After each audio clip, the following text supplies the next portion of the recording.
Hello, good morning everyone. आप सबका स्वागत है हमारे इस वीडियो में। हम जानते हैं कि प्रोक्रेस्टिनेशन से कितने नुकसान होते हैं, तो भी लोग प्रोक्रेस्टिनेट करते हैं और हर काम को टालते रहते हैं, जबकि हमारी पूरी जो उन्नति है, हमारी ग्रोथ है, इसी पर टिकी है कि हम एक्टिव होकर किसी भी काम को टाले नहीं। और लोग आज 95% प्रोक्रेस्टिनेशन से ग्रसित है। कैसे दूर करें हम प्रोक्रेस्टिनेशन ताकि हम अपनी जिंदगी में ग्रोथ कर सके? तो पहले हम जानेंगे कि प्रोक्रेस्टिनेशन है क्या। प्रोक्रेस्टिनेशन एक क्रेडिट कार्ड है। जब तक क्रेडिट कार्ड का बिल नहीं आता है तब तक हमें अच्छा महसूस होता है, और जब बिल आ जाता है तब पता पड़ता है कि इतना ये पेनफुल है। इस तरीके से प्रोक्रेस्टिनेशन हम जब करते रहते हैं तो हम बहुत अच्छा हमको लगता रहता है, और ये एक हैबिट है। और या तो ये वंशानुगत आई है, या हम दोस्तों से एक्वायर कर ली है, या किसी भी तरीके से वातावरण से पड़ गई है। तो ये हैबिट रातों रात नहीं मिटेगी, इसको हटाने के लिए तो प्रैक्टिस करना होगा। प्रोक्रेस्टिनेशन एक डिले है, और डिले ब्रीड्स डेंजर। हमेशा जब भी हम डिले करेंगे काम को तो खतरों को ही आवाहन करेंगे। और प्रोक्रेस्टिनेशन एक समय का चोर है, क्योंकि जो हमको कीमती समय मिला हुआ है, जिसमें हम अपनी इतनी पर्सनल ग्रोथ कर सकते हैं, प्रोफेशनल ग्रोथ कर सकते हैं, और उस समय को हम खोते जा रहे हैं प्रोक्रेस्टिनेशन के द्वारा। तो प्रोक्रेस्टिनेशन को हम समझे।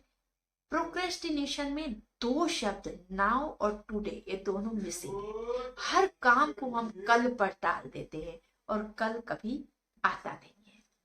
तो कितने नुकसान होते हैं प्रोक्रेस्टिनेशन से? पहला तो पर्सनल ग्रोथ बहुत ज्यादा इफेक्टेड होती है, क्योंकि हम अपनी ग्रोथ ही नहीं करेंगे तो हमारी पर्सनल लाइफ तो इम्पैक्ट होगी, और बुरी तरीके से। और इसके साथ साथ उसका असर हमारी मेंटल हेल्थ पर पड़ता है, क्योंकि जब हम कामों को पूरा नहीं करते हैं, और जब हम अपने लक्ष्य तक नहीं पहुंच पाते हैं, जब हमारी ग्रोथ नहीं होती है, तो कहीं ना कहीं हमें स्ट्रेस हो जाता है, इस बात का एंजाइटी हो जाती है, नेगेटिविटी आ जाती है। तो हम मानसिक रूप से भी अस्वस्थ रहने लगते हैं, और जिसका फिर असर होता है हमारी फिजिकल हेल्थ पर। तो इस प्रकार हमने देखा procrastination mental health, physical health और पर्सनल ग्रोथ का दुश्मन है। और इतना ही नहीं, ये सोशल लाइफ का भी बहुत दुश्मन है, क्योंकि जब हमको टालने की बीमारी होती है तो हम कहीं ना कहीं फ्रेंड्स, फैमिली और कोवर्कर के कामों को भी टालते हैं। तो इस तरीके से उनमें हम अपना ट्रस्ट लॉस कर देते हैं, और हमारी इमेज इतनी अच्छी नहीं रहती है उसमें, और इस कारण हमारे रिलेशनशिप भी इतने अच्छे नहीं रह पाते हैं। इस प्रकार हमारी जो सोशल ग्रोथ है, लाइफ है, वो भी इफेक्टेड हो जाती है। इसके अलावा हमारी प्रोफेशनल लाइफ भी इफेक्टेड होती है, क्योंकि जॉब में प्रमोशन नहीं मिल पाता यदि हम कामों को समय पर नहीं करते हैं। क्योंकि हमारा जो सीनियर है वो देखेगा हम काम ही टाइम पर नहीं करते हैं, तो हमें भला क्यों प्रमोशन देगा। और इसके बाद यदि हम कोई बिजनेस कर रहे हैं और इस प्रकार हम कामों को टाल रहे हैं तो हमारी प्रोडक्टिविटी इफेक्ट होती है। तो इस तरीके से हम, जो हमारा ड्रीम है कि हम बहुत सारे पैसे कमाएं, हम पैसे वाले बने, तो वो हमारे सपना पूरा नहीं होता है। इसलिए कहते हैं कि असफलता आपके सपनों को उतना नहीं मारती है जितना कि प्रोक्रेस्टिनेशन आपके सपनों को मारता है। Procrastination kills your dreams then failure ever will.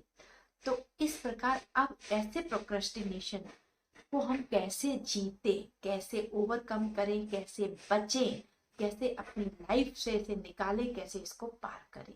तो कुछ टिप्स है। सबसे पहले कि आप अपने गोल को डिसाइड कीजिए। जब हमारा गोल डिसाइड हो जाएगा तो हम जरूर ध्यान देंगे और डिले कम करेंगे। और अपना एक बड़ा गोल डिसाइड करने के साथ छोटे छोटे गोल भी डिसाइड करें, क्योंकि एक बड़ा गोल डिसाइड कर लिया, लेकिन वो बड़ा गोल डिसाइड तब होगा जब हम छोटे छोटे गोल्स को पूरा करेंगे। तो अगर हम ये तरीका नहीं अपनाएंगे तब भी हमको करने में आलस्य आएगा। तो छोटे छोटे गोल्स को भी सेट करें और इसके बाद जो काम हमारे सामने है उसको हम छोटे छोटे टुकड़ों में बांट कर करें।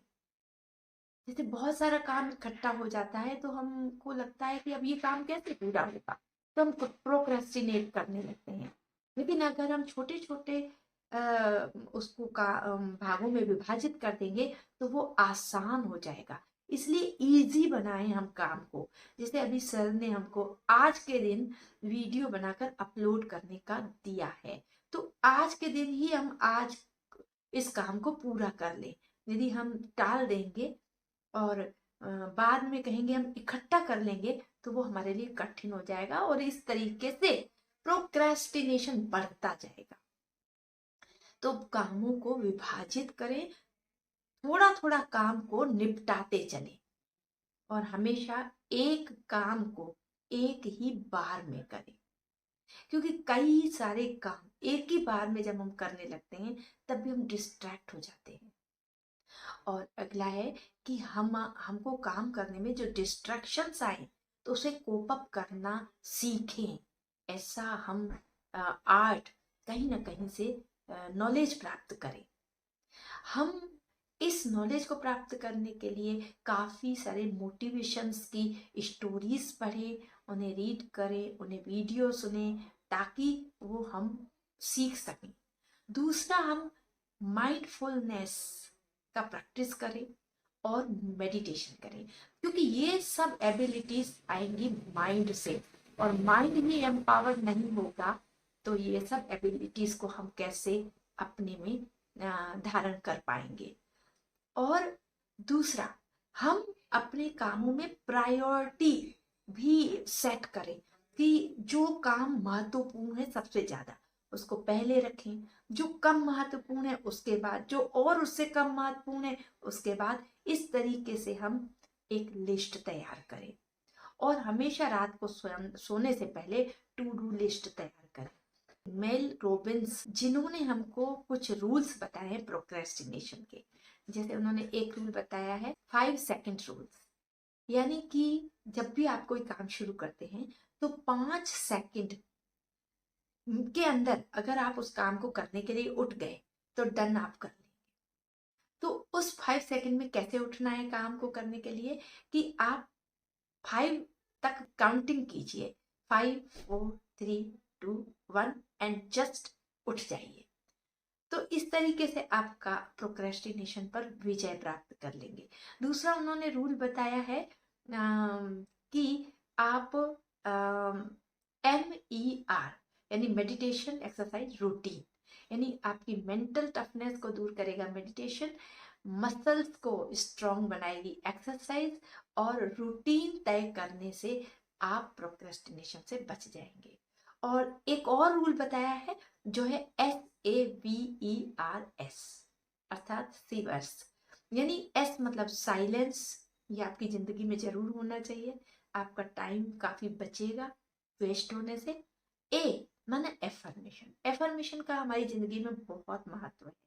यदि हम खुद को पॉजिटिव ऑटो सजेशन देते हैं तो वाकई में हमारे सबकॉन्शियस माइंड में हम ये प्रोग्रामिंग कर देते हैं कि हम ये काम कर सकते हैं।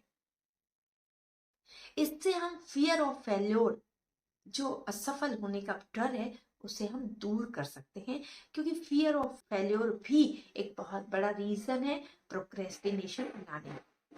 और तीसरा है V यानी विजुअलाइजेशन, यानी कि हम विजुलाइज करें कि हमारा काम पूरा हो गया है या हम काम को कर रहे हैं।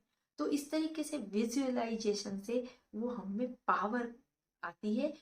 और अगला है E मतलब एक्सरसाइज, तो ये तो हमने बताया कि एक्सरसाइज का बहुत महत्व है। आप एक्टिवनेस फील करेंगे और फिर आप कहीं भी लेजीनेस आपको नहीं आएगी। और अगला है आर माना रीडिंग्स। आप अच्छी मोटिवेटेड बुक्स को रीड कीजिए, फिर है स्क्रीनिंग। तो ये उन्होंने फार्मूले बताए। और उज्जवल पाटनी ने भी हमें एक फार्मूला दिया है 10+2 × 5, यानी 10 मिनट आप काम करो, फिर 2 मिनट आप ब्रेक लीजिए, पानी पीजिए, जो कुछ भी करना है, अपनी मेल चेक करना है, फिर 10 मिनट काम कीजिए, फिर 2 मिनट उठिए, ब्रेक लीजिए, फिर 10 मिनट लग के मन लगा के काम कीजिए, फिर 2 मिनट अपने एंजॉय में ले जाइए। इस प्रकार आप ये 5 बार कीजिए। एक और फैक्टर है कि बैलेंसिंग।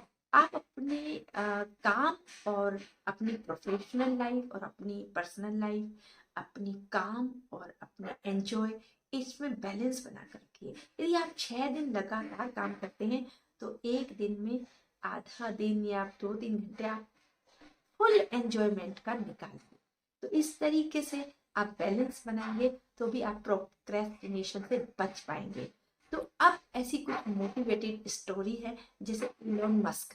बहुत संघर्ष आए जिंदगी में, बहुत समय ऐसा आया कि हम काम को छोड़ दें प्रोक्रेस्टिनेशन करने के लिए, लेकिन उन्होंने इस पर जीत पाई तो आज किस मुकाम पर है।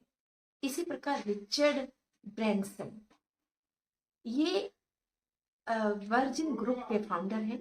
और इसकी स्टोरी में बताऊं, ये डिसलेक्सिया के पेशेंट, इनको बीमारी थी, लेकिन फिर भी कितना प्रोक्रास्टिनेशन आता होगा, फिर भी इसको पार करके वो बहुत बहुत ही बढ़िया एंटरप्रेन्योर बन गए। इस प्रकार क्रिस इवांस है, जो BBC रेडियो 2 के फाउंडर है, इन्होंने भी प्रोक्रेस्टिनेशन को जीत करके आगे बढ़े। तो इन सब की स्टोरी से हम सीखें, है ना। और जितने भी रीजन्स हैं इसे हटाएं तो अवश्य हम प्रोक्रेस्टिनेशन पर विजय प्राप्त कर लेंगे। और अगर आपको ये मेरा वीडियो साथियों पसंद आया तो मेरे चैनल को सब्सक्राइब करना ना भूलें और मेरे वीडियो को लाइक कीजिए और जितना हो सके शेयर कीजिए, ताकि लोगों के जीवन में वैल्यू ऐड हो। और मेरा मिशन है कि मैं ऐसी अच्छी अच्छी वीडियोस ला करके और लोगों के जीवन में, कम से कम 10 लाख लोगों के जीवन में मैं कुछ वैल्यू ऐड कर सकूं। तो नमस्कार मित्रों।